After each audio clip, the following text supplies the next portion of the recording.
Welcome to the last episode of this first season of Ambassadors of Hope, a podcast dedicated to growing the CE5 initiative by sharing the stories of the people who have been a part of it.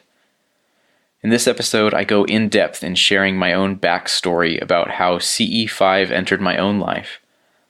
I think it's important for you to get a deeper sense of who I am and where I'm coming from in providing this podcast to you. For that reason, this episode is on the longer side, about twice as long as the previous episodes. The first half sets the stage in regards to where I was at in my life and what shaped my worldview before encountering the possibility of contact. The second half, starting about 20 minutes in and going to the end, covers my personal process of integrating the knowledge and protocols that form the basis for becoming a part of the CE5 initiative. I hope you will enjoy hearing my story. I've put a lot into this episode and discussed some things I've only ever shared with a handful of people prior to it going live. Thank you for listening through and for being a part of this journey with me.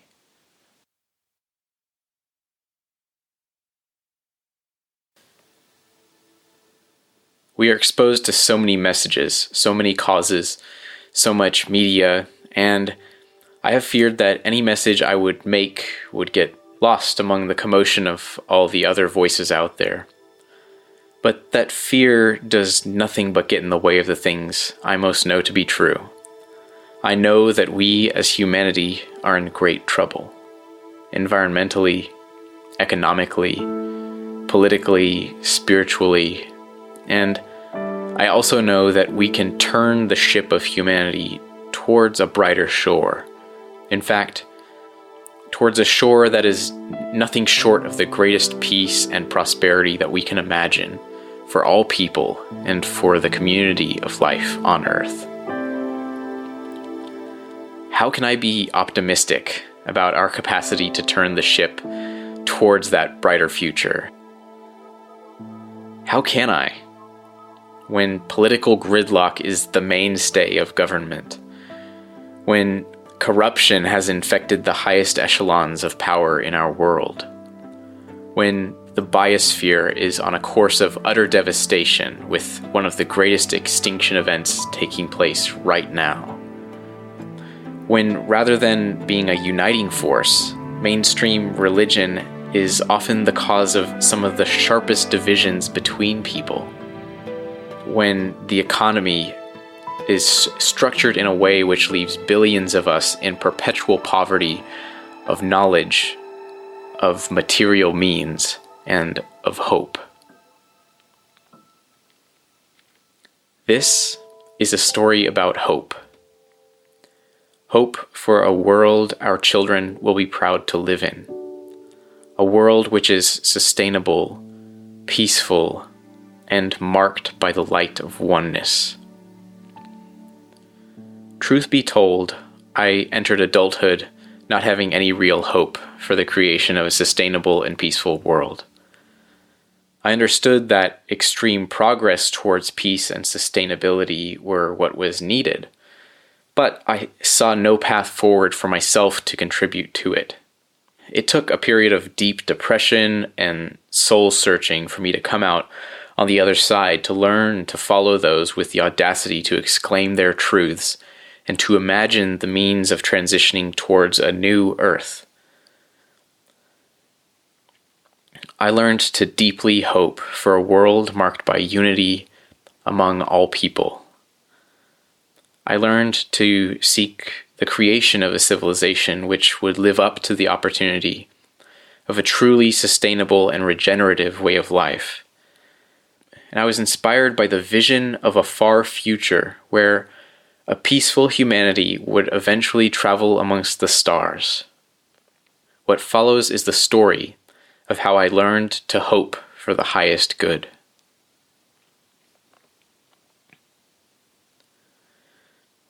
It's the end of November 2010.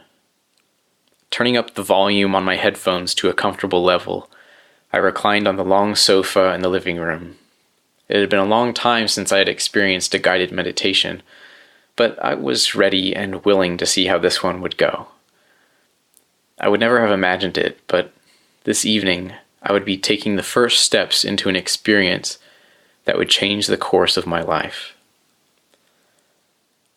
After a long day at work and school, I would normally stay up a bit later than my grandma and auntie to do some reading or to write in my journal. So that night, as usual, I had the downstairs to myself. I had heard of the idea of CE5 just a few days earlier and was eager to try my hand at something that supposedly anyone could do. CE5 stands for Close Encounters of the Fifth Kind, and in contrast with other designated types of close encounter, is intended to mean human-initiated contact with extraterrestrials. This would be distinguished from more passive forms of contact, like, for example, when someone notices an ET craft that just happens to be flying by. CE5 is the idea that humans can invite them to come, and they will show up. I had recently learned that one of the most surefire ways that CE5 encounters had been successfully actualized was by using a set of protocols centered around meditating on the infinite or non-local aspect of the mind itself. By mind is meant the idea of an infinite sea of consciousness, of which our own individual awarenesses are like little portals to. Making contact with ETs, therefore, is a process that can easily be developed and practiced in the meditative state. One simply sends out a beacon signal, in this case in the form of coherent thought, to ETs, wherever they may be, through the limitless field of consciousness that underlies and fills our physical universe. The theory is that if any ETs happen to get the signal, they may just choose to respond in some way. That core idea, that consciousness is not bound by matter, space, or time, fit in perfectly with my own understanding and experiences up to that point.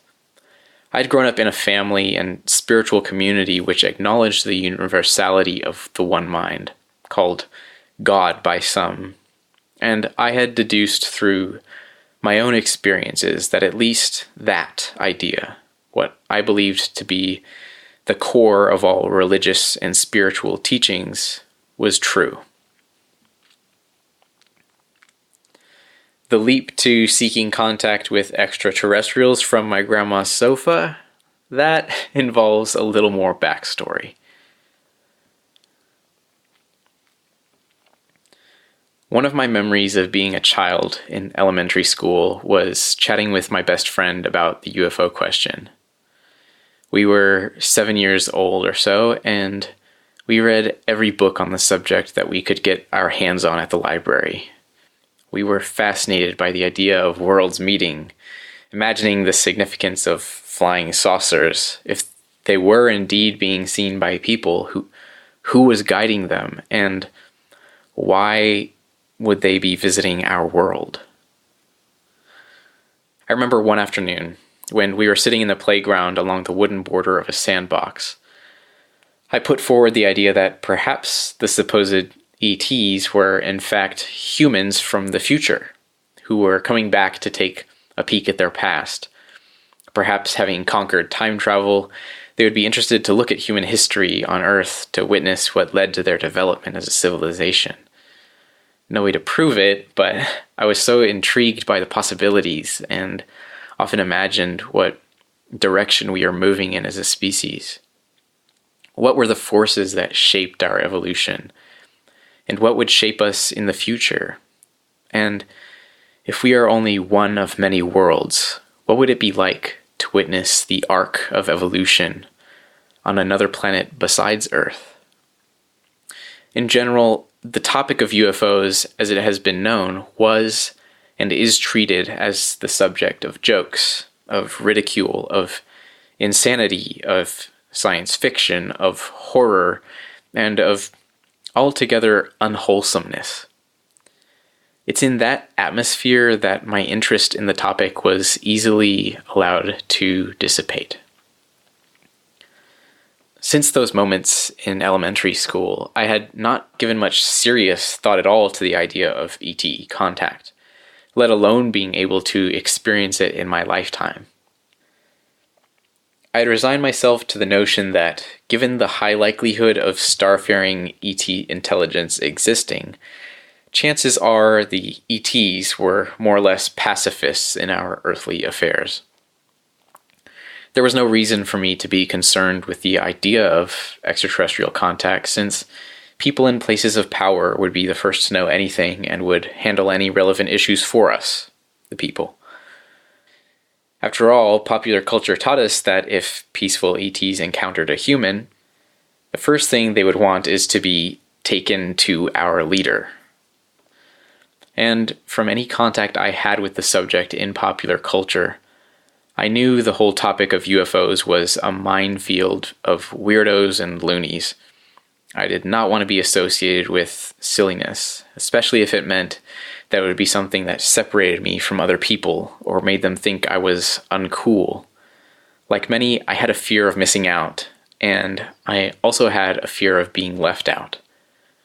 It was that same fear of social isolation that kept me in the closet about being gay until my 18th birthday, and that same fear that also led to my mental health declining into a deep depression shortly after.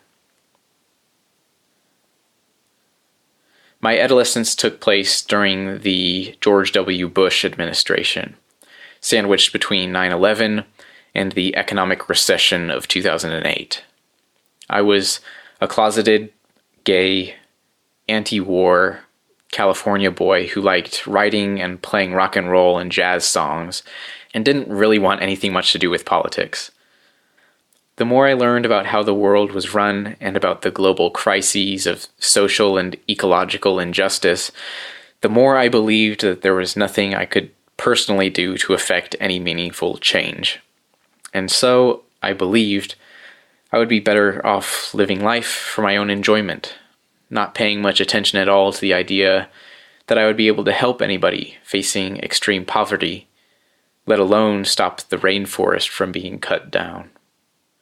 I thought I had it hard enough as it was, struggling to come to terms with my sexuality and whether or not the family and friends I had would ever accept me for who I was. My fear stopped me from even really exploring who I was honestly. Essentially, I believed I was a nobody. I believed I was powerless. And so I was. That's not to say that I didn't enjoy life. I cocooned myself in my niche musical interests, smoked weed when I felt like I wanted some rose tint on the world, and went through the motions of eventually getting into college. The fun, as it was, would end much sooner than I could have imagined. It was during my first year of college that unrestrained depression would hit me hard. Feeling more detached from the people around me, I felt oblivious to what was going on in the world. My focus, however fuzzy, was aimed on how I could continue the struggle to get myself through each day. Days of emotional and mental torment turned into weeks. Weeks turned into months. The challenge continued. Ultimately, the dark depths of that time were a great learning ground for me, and one which, in time, would allow me to grow into a kinder and more understanding person.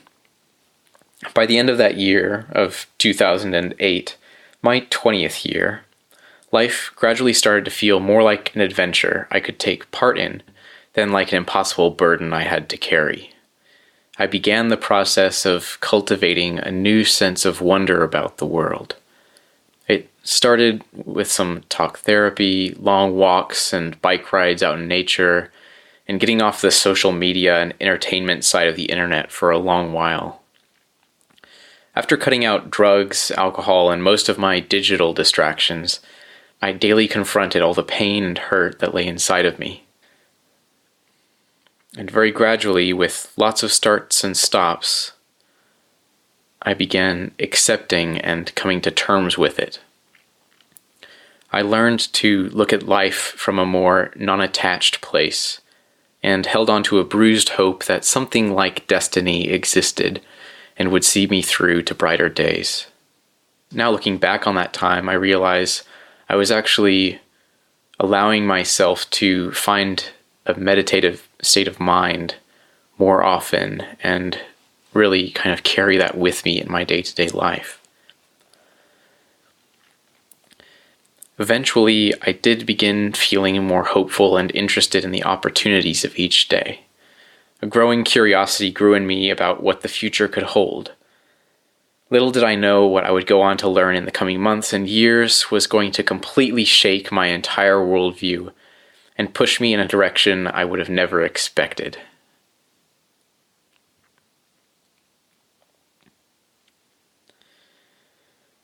Coming off the heels of depression in 2008, I moved back to my hometown on the central coast of California, began exercising regularly, and generally taking more ownership and responsibility for health and well-being. After learning about the unsustainability of my previous approach to life, I started to become very interested in the sustainability of human life in general.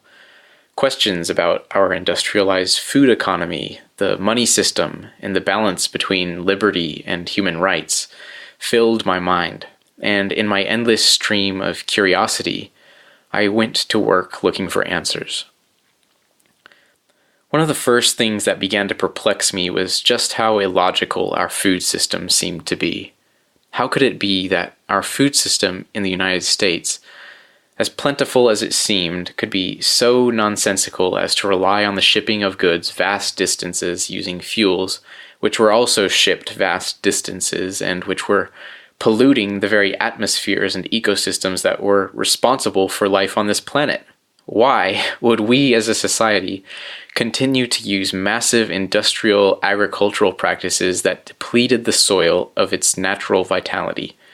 And why would we de-skill our industrialized, consumerized populace from the joy of working with our hands, learning about plants and animals, and feeding and taking care of our families from seed to table? Why, when the world produces more than enough food to feed every woman, man, and child, were people in the world still dying of starvation? These questions spurred me into action. I spent several years doing a deep dive into research on sustainability science, regenerative agriculture, and economic models which organize value in much more holistic terms. I dug deep into concepts like permaculture, slow food, slow money, partnership economics, the gift economy, and there was so much information and inspiration to be found in these movements that ask such deep questions about the purpose and direction of human culture. I was fascinated by the dedicated change makers in this mission of transferring power and autonomy over our human relationship with the earth and the health of our fellow community members from large and overall confusing vested corporate interests to the will of the good people of Earth, and re-envisioning how we imagine autonomy over our human relationship with the Earth and the health of our fellow community members. I spent a good couple of years going into a deep study of permaculture-related principles and practices that took me from volunteer farm stays in Portugal to a visit to check out the organic farm at Esalen Institute in Big Sur, California. I also learned a lot about holistic approaches to health, such as using mindful movement and food as forms of preventative medicine. By 2010, I had created a generally more crystallized worldview in my mind that revolved around healthy eating and exercise. And I also maintained a passionate interest in working on a local level to improve access to locally grown foods and support local businesses and banks. I still had major questions, though. If the science of sustainability was in the best interest of everybody on Earth, how come the top political and economic leaders in the world were not championing things like regenerative agriculture and local energy technologies. Soon I would learn that one of the main reasons we weren't living in abundance was because major social and technological breakthroughs were being hidden from the public by deeply misguided and secretive individuals within the highest echelons of the fields of banking, energy generation, media and information, and the most hard-to-reach corners of the military-industrial and intelligence complex.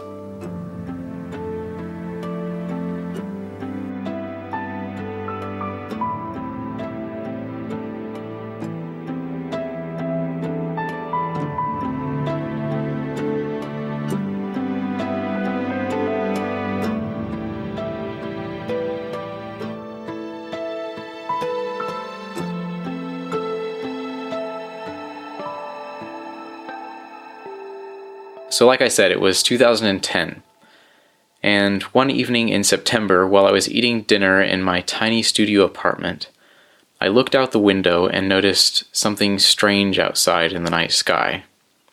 An object was flying over the bay, quite erratically and illogically, swerving and turning with colored lights on it that cycled from green to red, yellow to blue, and for seconds at a time turned off and seemed to disappear against the backdrop of the night sky.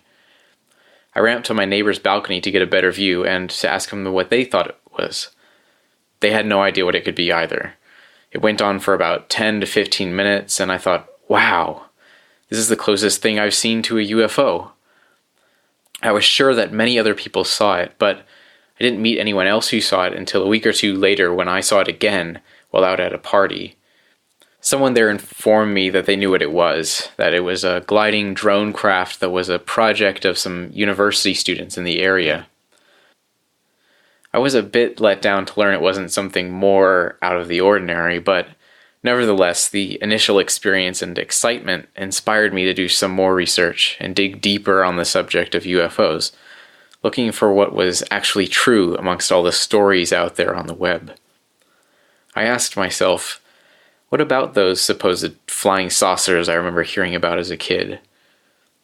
Was there any new credible evidence or information I was missing on the topic? A quick internet search led me to find that no less than hundreds of highly credible military, government, scientific, and corporate witnesses had come forward to pull the curtain on the biggest secret in human history. I discovered the Disclosure Project. If you do a search for the Disclosure Project, high on the list of search results will be the video of the event held on May 9th, 2001 at the National Press Club in Washington, D.C. This film footage shows around a dozen brave men and women testifying in what was, at the time, the most watched live broadcast the Press Club had ever seen, and the most watched live stream video on the internet. These individuals share details about their own involvement and experience with events having to do with the UFO subject, as pilots and as officials within the U.S. government, military, and the corporate world. And the Disclosure Project promised that there were more highly credible individuals who had come forward on the subject and were willing to testify before Congress regarding the matter. By 2019, the number of witnesses gathered by the Disclosure Project, now running as Serious Disclosure, is above 900 individuals. The footage of this National Press Club event, in addition to follow-up research I did, convinced me that the most important truths related to the UFO subject were being ruthlessly kept secret by groups within highly compartmentalized projects known as unacknowledged special access projects. These groups have operations which allow them to be funded using unaccounted for black budget funds and to carry out works without any approval or authorization by any existing national elected governmental chains of command. Essentially, official matters to do with the UFO subject have no clear oversight by elected officials. These projects are run by rogue elements within the military-industrial complex. They are transnational in nature, with links to the most powerful individuals in the energy and banking sectors. And they are run in quasi-governmental, quasi-corporate, and completely illegal fashion. Additionally, important advances in science and knowledge that have come into those projects over the last 70 years have the potential to transform our civilization into one of true sustainability and peaceful coexistence. The environmental devastation, social unrest, and poverty that are the marks of our current world order could be wiped out very quickly. To be honest, the gravity of all the information I was uncovering frightened me. I was also having some difficulty filtering through all of the deliberate disinformation and sensationalism that clutter the dark corners of conspiracy-oriented websites. Ultimately, I decided to take some time to myself to meditate and to figure out how I would proceed in a way which felt right to me. I packed my bags and retreated to the countryside for a month, originally with something of an intention to map out some kind of insulated existence for myself as a hermit tucked away, and hopefully figure out how to grow my own food so that I would be able to be self-sufficient and hide away from all of the troubles of the world that now were so blaringly apparent to me. However, during that month, my approach to the world's problems would become rapidly transformed as I began to let myself view things from a higher vantage point, in the expanse of consciousness that I was becoming better acquainted with in meditation. In that period away, the wheels that were turning in my mind were also being ever more inspired by another project headed by the founder of the Disclosure Project, Dr. Stephen Greer. That project was the CE5 initiative. Dr. Greer and those who have worked with him had claimed that they had found the Rosetta Stone of interplanetary communication, and that they were putting it to good use. They said that they had been engaging in a set of protocols designed to facilitate our own ability as humans to initiate contact with beings who came from other planets. Now, I had been hearing a lot about paradigm-shifting concepts and ideas, but this one took the cake for requiring the highest level of suspended social norm disbelief to fathom and entertain. My main concern was figuring out whether at least some elements of Dr. Greer's work could be snake oil. By now, I was certainly convinced by the sincerity of the Disclosure Project witnesses and sheer amount of information provided by the research that had been unearthed by Dr. Greer and his team. The standout takeaway was that the UFO subject was indeed shrouded by the highest levels of secrecy within the paragovernmental power structures of our societies, and that, in general, actual governmental involvement on the issue was vastly compromised by rogue, unacknowledged elements. The next step that Dr. Greer took of ostensibly putting the power in the hands of everyday people to easily make contact with extraterrestrial biological entities was a jump that necessitated further research for me to reach some sort of satisfaction and level of real trust. The organization Dr. Greer formed was called CSETI, the Center for the Study of Extraterrestrial Intelligence.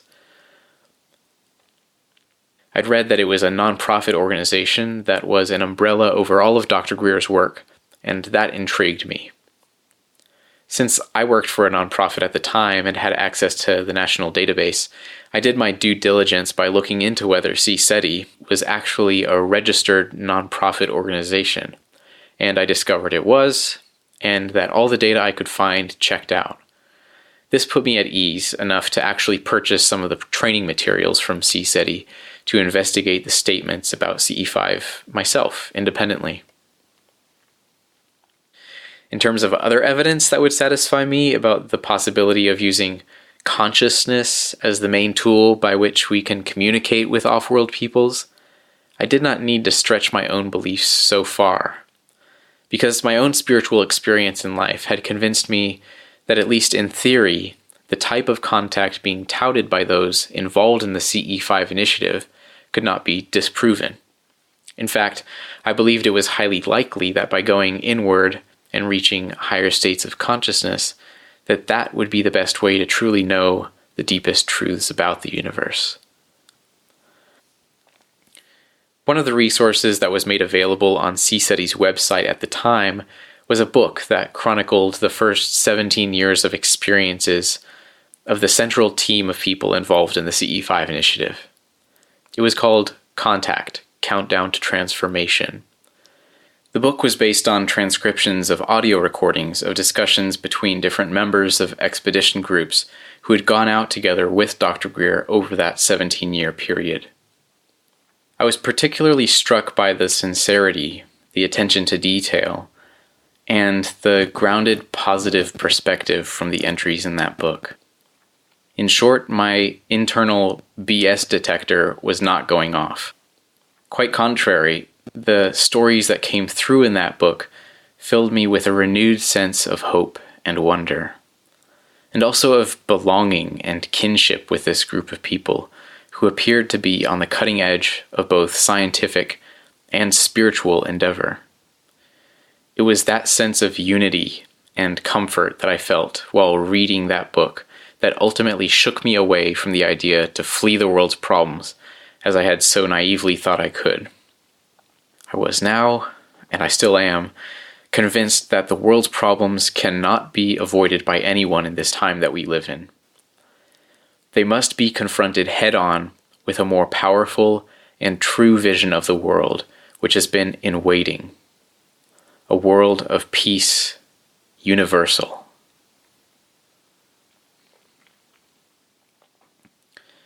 So now you will understand a bit more about the mindset I was in while attempting my first CE5 meditation on my grandma's sofa. In the protocol, besides going through the coherent thought sequencing of guiding the ETs to our location on Earth, we are also taught to develop the skill of remote perception, or remote viewing as it is known more popularly. I practiced the CTS, coherent thought sequencing, and imagined that I could remote view distant places and actually see ET beings which could perceive my reaching out in consciousness. I ended up meditating in the same way every day for a few weeks, asking for some kind of undeniable sign from the ETs that I was indeed making contact with them, even as I visualized it in the meditative state. I wanted to be sure that what I was picturing or viewing in my meditations was not just my imagination and wishful thinking. I wanted to be sure this educational process of CE5 was legitimate, was a worthwhile activity to be engaged in. The specific request was for the ETs to communicate with me in any way that was safe and appropriate for themselves and for me. And from my readings, I knew that they could manifest in a variety of ways besides just appearing as a so-called UFO or flying saucer. In the stories found in the book from CSETI, they would interact using things like ambient sound that seemed to come out of nowhere, or frequencies out of electronic equipment like electromagnetic frequency readers or radar detectors, flashes of light of varying colors either in the sky or in the immediate surroundings, and also more subtle things like etheric and astral light forms visible by using a soft gaze on our part as observers. They might even make contact through the physical sense of being touched. Knowing that, I thought the likelihood of an actual visual sighting of a fully materialized craft in broad daylight was probably very low. But it turns out that that is what happened. It was on one afternoon in the beginning of January 2011. Beautiful clear blue sky, not a cloud in sight. I was driving down the main street of my hometown towards the east, and suddenly at about 35 degrees up from the horizon, right in front of me, I saw a seamless silver disc hovering motionless. It did not look very far away, probably less than a mile up in the air. It was there one moment, and then after 2 seconds or so, it just dissolved from view and disappeared, as if suddenly submerged into the blue sky behind it. I could hardly believe what had happened, and I did not immediately tell anyone about the experience at first, but as I reflected back on it over the next few days, I realized that that appearance was an actual ET vehicle, appearing in response to the protocol practice that I had been engaged in for the few weeks prior. After that day, I went on to help form a CE5 working group in my home area in California. We had some amazing experience that have laid the groundwork for deeper and deeper dedication to this movement on my part. After feeling more confident in our ability to establish confirmed contact, I organized an expedition to gather with some people from further afield in the foothills of the Sierra Nevada mountains of Northern California. I also worked with a couple of small groups in Denmark and the south of Sweden, where I lived for a few years between 2011 and 2014. In addition to my own independent group field work, I have had the opportunity to train with the senior CSETI team on several expeditions over the last few years as well. Suffice it to say that my own personal experiences of contact are too many to recount in this short podcast, but I plan to share my CE5 experiences more in later essays and podcasts to come. The main purpose of this media series is to highlight the stories of the many other people around the world who are engaging with this exciting project independently and with spectacular results. In my involvement in the CE5 initiative over the last 8 years, I have spent time with people from all walks of life who have all been personally transformed by this work and are looking to share their love for it with more people. It's the inspiration of that love and hope at the heart of this movement that first brought me into it when I read the accounts of the early CE5 team experiences that took place in the 90s and 2000s. And it is that same inspiration which I intend to share with even more people by providing an audio storytelling platform for the many diverse voices of the CE5 initiative to ring far and wide. My intention is to add my own modest media production skills to the growing chorus of people around the world who are blogging, vlogging, and podcasting on this topic. The more people who are doing CE5, the more of a field effect it has in consciousness. And as that grows, so will our opportunity to move into the next chapter of human evolution with less unnecessary difficulty.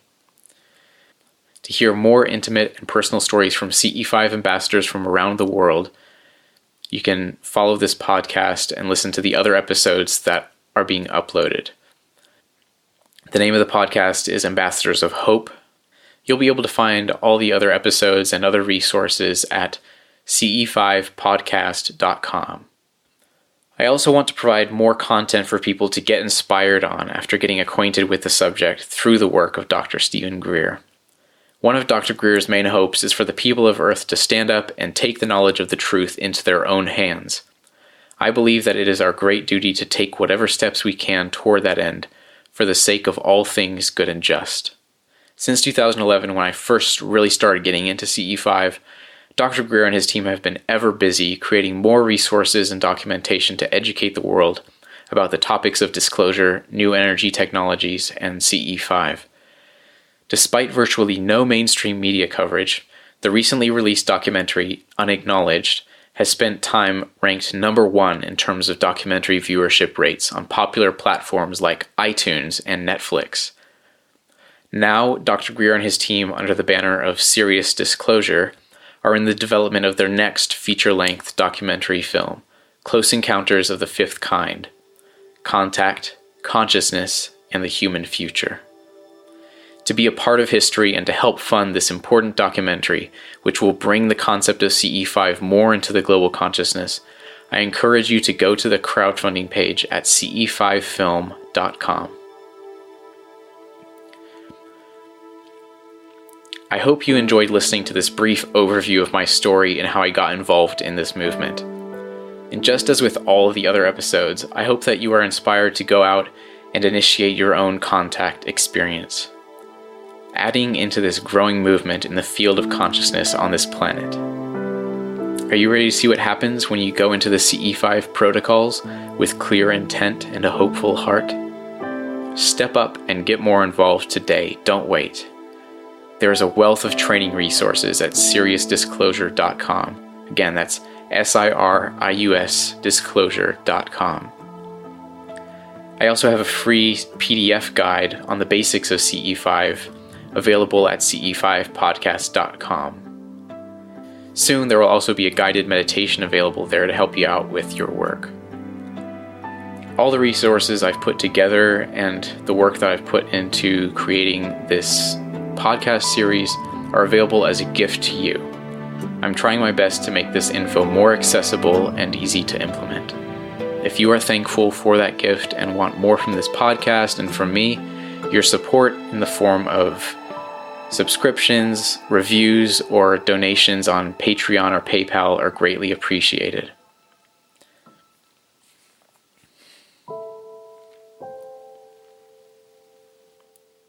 And with that, this concludes our first season of the show, but we have many more episodes in development for the next season, so stay tuned. My name is Andre Cardoso. Thank you so much for listening to Ambassadors of Hope.